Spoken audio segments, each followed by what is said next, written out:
Hi guys and welcome to Finspire. आज इस video में हम बात करने वाले हैं कि आप कभी भी मार्केट्स में कोई भी स्टॉक या कोई भी बॉन्ड को इन्वेस्टिंग पर्पसेस के लिए जब बाय करने जाते हो तो उसको कैसे बाय किया जाता है, क्या क्या चीज़ें रहती है, क्या क्या चीज़ें को आपको ध्यान में रखना चाहिए और किस चीज़ को आपको स्पेसिफिकली अवॉइड करना चाहिए उस पर्टिकुलर कोई भी स्टॉक या कोई भी बॉन्ड को इन्वेस्टिंग पर्पसेस के लिए बाय करने के लिए। आज मैं आपको एक बहुत सिंपल एग्जांपल देने वाला हूँ। कुछ 2 लाख रुपए का हमने बॉन्ड बाय करे हैं और वो पर्टिकुलर बॉन्ड किस तरह से बाय कर रहे हैं, क्या रीजन रहा है उसके पीछे, एवरीथिंग मैं आपको एक्सप्लेन करने वाला हूँ। बहुत ही क्विक और बहुत ही छोटा वीडियो होने वाला है। बेसिकली ये जो पर्टिकुलर चीज है ये फिनस्पायर मास्टर क्लास का पार्ट है। तो अगर आपको बेसिकली ये चीज समझनी है कि फाइनेंशियल मार्केट्स में प्रोफेशनली कैसे ट्रेड किया जाता है तो you can register for the master class. तो लिंक जो है वो आपको डिस्क्रिप्शन में मिल जाएगा। तो बेसिकली जब भी आप कोई भी बॉन्ड को बाय करने जाते हो या कोई भी स्टॉक को बाय करने जाते हो, वहां पे दो चीजें होती है। एक प्राइस जो चल रहा होता है वो आपको चलता है लिमिट ऑर्डर का प्राइस, और एक प्राइस चलता है आपका मार्केट ऑर्डर का। कोई भी स्टॉक कोई भी बॉन्ड को जिसको आप बाय करने जा रहे हो, फॉर एग्जांपल यहाँ पे मैं आपको दोनों के एग्जांपल देके बताऊंगा। फॉर एग्जांपल अभी करंट केस सिनेरियो में जैसे इंडिगो का भी रिसेंटली एक मेजर ऑर्डर आया है, 500 एयरक्राफ्ट उन्होंने ऑर्डर करे। तो अगर आप इंडिगो के ऑप्शंस को देखने जाते हो तो मार्केट डेप्थ जो कि एक बहुत इंपॉर्टेंट चीज होती है, आप यहाँ पे चेकआउट करो बॉटम मोस्ट चीज पे, ये मार्केट डेप्थ होती है। तो बेसिकली आपको हर स्टॉक में लगभग 20 पॉइंट की मार्केट डेप्थ मिलती है, जिसका मतलब सिंपली ये होता है कि 20 पॉइंट्स प्राइस पॉइंट तक कितने ऑर्डर्स लगे हुए हैं वो आपको एक्चुअली दिखते हैं। तो बेसिकली अगर आप यहाँ पे चेकआउट करो तो ये 20 प्राइस पॉइंट तक जो भी ऑर्डर्स इंडिगो के बेसिकली इक्विटी में लगे हुए हैं वो सारे आपको दिखते हैं। और यहाँ पे इंपॉर्टेंट ये चीज होती है कि अगर कोई भी मेजर ऐसा लेवल है जहाँ पे बहुत अच्छा सपोर्ट है या बहुत अच्छा रेजिस्टेंस है, वो भी आपको 20 पॉइंट मार्केट डेप्थ में दिखता है। तो अगर आपको इंडिगो को बाय करना है फॉर एग्जांपल किसी भी प्राइस पॉइंट पे, तो कभी भी मार्केट ऑर्डर नहीं लगाया जाता है। काफी लोग ये चीज गलती करते हैं। काफी इन्फ्लुएंसर्स जो हैं वो बस ये बता देते हैं कि अगर आपको कोई स्टॉक बाय करना है आप जस्ट मार्केट ऑर्डर पे बाय कर लो। मार्केट ऑर्डर पे बाय करने का मतलब होता है किसी भी प्राइस पे बाय कर लेना। जो भी प्राइस मार्केट में चल रहा होगा वो तो रहता ही रहता है, बाकी वो कितना भी ऊपर हो सकता है।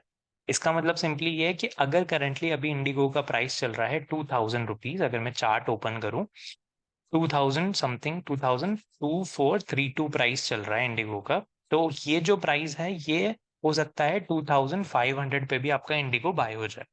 तो बेसिकली ये जो चीज है ये बेसिकली होता है ऑर्डर मैचिंग पे। अगर आप ए मोज लगाते हो, आफ्टर मार्केट ऑर्डर्स लगाते हो, तो आपका प्राइस कहीं पे भी मैच हो जाता है। तो first and foremost important thing, आपको कभी भी मार्केट ऑर्डर नहीं लगाना है। हमेशा आपको लगाना है लिमिट ऑर्डर। और लिमिट ऑर्डर भी कहाँ लगाना है? जहां पे आपको अच्छा सपोर्ट दिख रहा हो। फॉर एग्जाम्पल अगर इंडिगो में आप ट्रेड करने वाले हो, this is the chart. 15 minutes या 5 मिनट्स या 10 मिनट्स के चार्ट पे आप आके देख सकते हो। अगर मैं 15 मिनट्स पे इसको कन्वर्ट करूं, जहां पे भी आपको अच्छा सपोर्ट दिख रहा है इंडिगो के चार्ट में, विच इज बेसिकली ये एक पर्टिकुलर लेवल है सपोर्ट का, आपको इसी प्राइस पे लिमिट ऑर्डर लगाना है। सिंपली पुटिंग, कोई भी सपोर्ट पॉइंट पे ही आपको अपना लिमिट ऑर्डर लगाना है। अगर इन्वेस्टिंग पर्पजेस के लिए इन्वेस्ट कर रहे हो तो आप overall 4-5% with in a day, या फिर जैसे ही आप अपना ट्रेड प्लेस करोगे, आपका जो ट्रेड है वो हमेशा प्रॉफिटेबल वे में जाएगा। अगर आप इस तरह से ऑर्डर लगाते हो तो आपको अपना ऑर्डर लिमिट ऑर्डर लगाना है, इस सपोर्ट रेंज में लगाना है। चाहे आप पूरी लिक्विडिटी जोन में लगाओ, ये पूरी लिक्विडिटी जोन ही होती है, पर आपको अपना ऑर्डर इस लिक्विड रेंज में लगाना है। आपका ऑर्डर कहीं पे भी नहीं होना चाहिए, आपका ऑर्डर इस पर्टिकुलर रेंज के अराउंड होना चाहिए, जो कि बेसिकली 2423 से लेके 2428 के बीच में है। इस रेंज में आपका ऑर्डर होना चाहिए और आपका ऑर्डर कहीं नहीं होना चाहिए। जिसकी वजह से आपको क्या एडवांटेज मिलेगा? जैसे आप उस स्टॉक या उस बॉन्ड को बाय करोगे, वैसे वो आपकी पोजीशन में आपको प्रॉफिट दिखाएगा, वो आपको लॉस नहीं दिखाएगा। द रीजन बीइंग, आप एक अच्छे सपोर्ट पे बाय कर रहे हो और सपोर्ट पे अच्छी सप्लाई जनरली आती है अगर आप एक लॉन्ग टर्म परस्पेक्टिव पे उसको बाय कर रहे हो तो। और इससे आपको एडवांटेज ये भी मिलेगा, चाहे आप कोई भी स्टॉक को बाय कर रहे हो, कोई भी बॉन्ड को बाय कर रहे हो, आप अपने प्राइस के हिसाब से उस पर्टिकुलर स्टॉक और बॉन्ड को बाय कर पाओगे। और वहां पे ही आपका बेसिकली पीएनएल स्टार्ट हो जाएगा। बेसिकली अच्छे केसेस में आपका वो जो ट्रेड है वो प्रॉफिट में ही जाएगा। जैसे कि आज हमने इस बॉन्ड को बाय करा है, तो हमने बेसिकली एडलवाइसिस के भारत बॉन्ड्स को बाय करा है, कुछ 100 क्वांटिटीज और कुछ 70 क्वांटिटीज, रफली रफली आई थिंक 1.7 या 1.8 लाख का ये टोटल इन्वेस्टिंग है, जिसमें हमारा फर्स्ट डे का 100 रुपीज का प्रॉफिट है। But that is not too much, but investing में हम अपने लॉस में नहीं गए, वो एक इंपॉर्टेंट चीज है।